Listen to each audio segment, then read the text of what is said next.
Hi hello friends, welcome back to our channel Munisharada natural vlogs. ముందుగా అయితే మన channel subscribe చేసుకున్న వాళ్ళకైతే చాలా థ్యాంక్స్ అండి. ఇంకా మన వీడియోస్ని చూస్తున్న ప్రతి ఒక్కరికైతే నా తరపు నుంచి థ్యాంక్స్ అయితే చెప్పుకుంటున్నాను. ఇంకా ఫస్ట్ టైం అయితే మన ఛానల్ని చూస్తున్న వాళ్ళైతే, మన వీడియోస్ చూస్తున్న వాళ్ళైతే సబ్స్క్రైబ్ చేసుకోండి. మీ విలువైన లైక్నివ్వండి. మీరు ఇచ్చే లైక్ని బట్టి నా వీడియో ఇంకొంచెం ముందుకైతే పోతుంది, మన ఛానల్ గ్రోత్ అయితే పెరుగుతుందనేసి అయితే కోరుకుంటున్నాను. ఇప్పుడు వచ్చేసి వీడియోలోకి వెళ్ళిపోతే, ఈరోజు అయితే వెజిటబుల్ రైస్ అయితే చేస్తున్నాను. దానికోసం అయితే కావాల్సిన పదార్థాలు క్యారెట్, బీన్స్, ఉర్లగడ్డ, పుదీనా, అల్లం వెల్లుల్లి పేస్టు, ఆనియన్స్, టమోటాలు, పచ్చిమిరపకాయలు, కరివేపాకు, ఇంకొచ్చి బిర్యానీ మసాలాలన్నీ అయితే రెడీ చేసి పెట్టుకున్నాను. ఇక్కడ వచ్చి చూస్తే కొత్త కుండో నేనైతే మా భాషలో అయితే సట్టి అంటాం. సట్టి మా ఊర్లోనే సట్టి. ఈ సట్టి అయితే ఫస్ట్ అయితే స్టవ్ ఆన్ చేసుకొని అయితే సట్టి పెట్టుకోవాలి. బాగా అయితే కాగాలి. నూనె బాగా కాగిన తర్వాత అయితే ముందు అయితే సట్టిని బాగా వేడి చేసుకోవాలి. తర్వాత అయితే నూనె వేసుకున్నామంటే తొందరగా కాగుతుంది. బాగా కాగిన నూనెలో అయితే బిర్యానీ మసాలాలన్నీ అయితే వేసుకొని ఫ్రై చేసుకోవాలి. కొత్త సట్టి తీసుకున్న వాళ్ళైతే ఫస్ట్ ఒక బకెట్లో నీళ్ళు, అది సట్టి మునిగే అంతవరకు అయితే బకెట్లో పెట్టేసి అయితే బాగా నానబెట్టేసి మళ్ళీ అయితే వంట చేసుకున్నారంటే ఎలాంటి స్మెల్ ఉండదు, బాగుంటుంది టేస్ట్ కూడా. ఇంకొచ్చేసి నూనె కాగిపోయిన తర్వాత అయితే ఆనియన్స్, పచ్చిమిరపకాయలు అన్నీ వేసుకొని అయితే ఫ్రై చేసుకోవాలి. స్టార్టింగ్ అయితే నూనె కాగడానికి చాలా టైం పడుతుంది. ఆ టైం కానీ ఒక్కసారి అయితే నూనె కాగిపోయిందంటే, సట్టి బాగా వేడెక్కిందంటే మాత్రం ఇంకా స్టవ్ ఆఫ్ చేసినా కూడా వేడి అట్లే ఉంటుంది, కాలుతూనే ఉంటుంది. కాబట్టి కొంచెం తొందర పడకుండా నూనె వేసిన తర్వాత బాగా ఉడికినట్లు వస్తుంది నూనె. అప్పటి వరకు అయితే వెయిట్ చేసి వేసినారంటే తొందరగా అయిపోతుంది.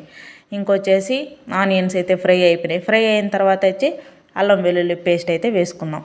అల్లం వెల్లుల్లి పేస్ట్ వేసుకొని ఇంకా పచ్చివాసన పోయే వరకు అయితే ఫ్రై చేసుకోవాలి. ఇలా అయితే ఫ్రై అవ్వాలి. కానీ మట్టి కుండ అంటాము, మట్టి కుండలో చేసుకుంటే అయితే మంచి టేస్ట్ అయితే ఉంటుంది. స్మెల్ చేసేటప్పుడు మంచి ఫ్లేవర్ అయితే అంటే డిఫరెంట్ టేస్ట్ అయితే వస్తుందండి. మనం నార్మల్గా కుక్కర్లో వీటిలో చేసుకుంటాం, కానీ సెట్లో చేసినంత టేస్ట్ అయితే అదైతే డిఫరెంట్గా ఉంటుంది. మీరైతే ఒకసారి అయితే ట్రై చేయండి. నేనైతే ఇప్పుడే ఫస్ట్ టైం, ఇంతకుముందు ఒకటి తీసుకున్నాను కానీ అంత పర్ఫెక్ట్గా లేదనేసి మళ్ళీ ఇంకోటి అయితే కొనుక్కున్నాను. 300 అయితే పడింది. ఇంకా ఆనియన్స్ అయితే ఫ్రై అయిన తర్వాత ఇచ్చి ఇంకా టమోటాలు కూడా వేసుకోవాలి. టమోటాలు కొంచెం మగ్గిన తర్వాత ఇంకా పసుపు, సాల్ట్ అయితే వేసుకొని అయితే బాగా అయితే కలుపుకున్నాం. నేను చేసిన విధంగా అయితే చేయండి. వెజిటేబుల్ రైస్ అయితే చాలా టేస్ట్ వచ్చింది. మేమైతే చేసుకొని తిన్నాము. తినేసిన తర్వాతే ఒక వీడియో అయితే పోస్ట్ చేస్తున్నాను కాబట్టి టేస్ట్ అయితే చాలా బాగా వచ్చింది. అది అంటే నేను చేసిన విధానం బాగుందో లేకపోతే ఆ మట్టి సెట్లో చేయడం వల్ల అంత టేస్ట్ వచ్చిందో తెలియదు, కానీ టేస్ట్ అయితే చాలా బాగా వచ్చింది. పర్ఫెక్ట్గా అయితే మొత్తం పర్ఫెక్ట్గా అయితే కుదిరింది.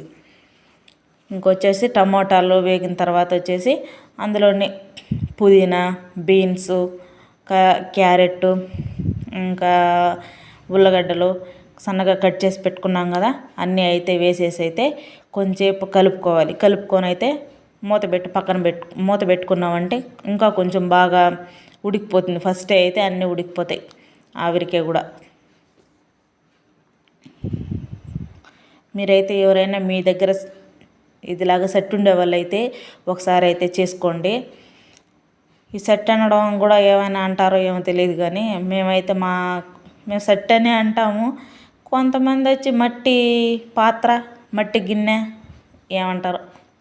మా భాష తరతరాల నుంచి వచ్చింది వచ్చి సెట్టి. ఇంకైతే అన్నీ అయితే బాగా అయితే మగ్గించుకోవాలి. ఫస్ట్ వేసుకున్న కూరగాయలన్నీ ఇంకా అందులోనే లాస్ట్లో కొత్తిమీర లాస్ట్లో వేస్తే బాగుంటుంది. నేనైతే ముందే వేసేసాను. ముందే కొత్తిమీర వేసుకొని ఇంకా కలుపుకొనేసి అలానే కొంచెంసేపు అయితే ఉడికించుకుందాం. అంటే వాటర్ వేసి కాదు, అలానే ఆవిరికే కొంతసేపు అయితే మంట వాటర్ వేయకుండా కొంతసేపు అయితే నూనెలోనే ఫ్రై చేసుకున్నట్టయితే చేసుకున్నామంటే బాగా అయితే ఉడికిపోతాయి.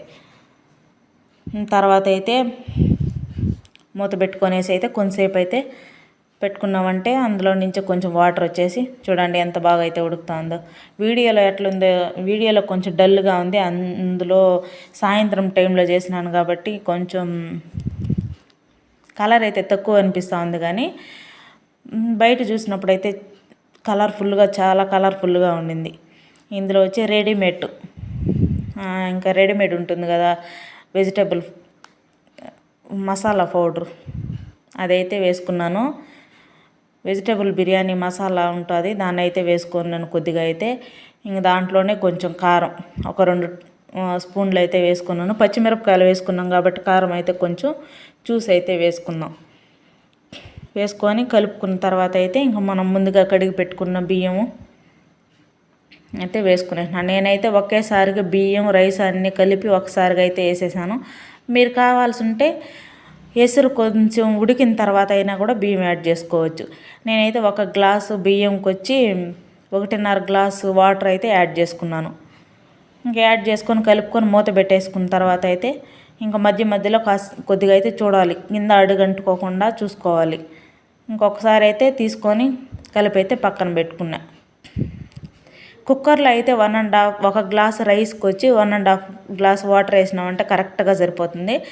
నేను ఇంకా సట్టిలో చేస్తున్నాను కాబట్టి కొంచెం అయితే వాటర్ ఎక్కువే వేసుకున్నాను. అంటే 1 గ్లాసు బియ్యానికి 1.25 గ్లాస్ అయితే నీళ్ళు అయితే పోసుకున్నాను.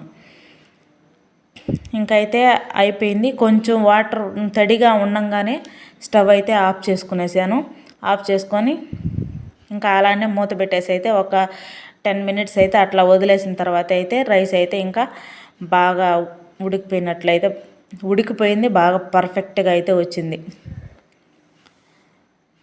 మీరు కొంతసేపు ఇంకా తడి ఉందిలే అనేసి అని పెట్టినారంటే అయితే అడుగు అంటుకునే ఛాన్సెస్ అయితే ఉంది కాబట్టి కొంచెం ముందుగానే చూసి అయితే దించుకోండి. నా వీడియోస్ కనుక నచ్చినట్లయితే కొంచెం లైక్ చేసి నా ఛానల్ని కొంచెం సపోర్ట్ చేయండి అబ్బా. నేనైతే కొంచెం ఫస్ట్ టైం చేస్తూ ఉన్నాను. ఇంతకుముందు అయితే ఒక ఛానల్ పెట్టిన పోయింది, మళ్ళీ అయితే ఇంకొక ఛానల్ అయితే పెట్టి మళ్ళీ అయితే స్టార్ట్ చేసినాను. ఎట్లయినా సక్సెస్ రావాలనేసి అయితే కోరికతో స్టార్ట్ చేసినాను. ఏమవుతుందో నాకైతే తెలియదు, కానీ అయితే వీడియోస్ అయితే చేస్తూ ఉంటాను. నా వీడియోస్ నచ్చినట్లయితే లైక్ అయితే చేయండి. మీరు ఇచ్చే లైక్ వల్ల మన వీడియో ఇంకొంచెం మందికి అయితే వెళ్తుంది, బాగుంటుందండి. Thank you for watching.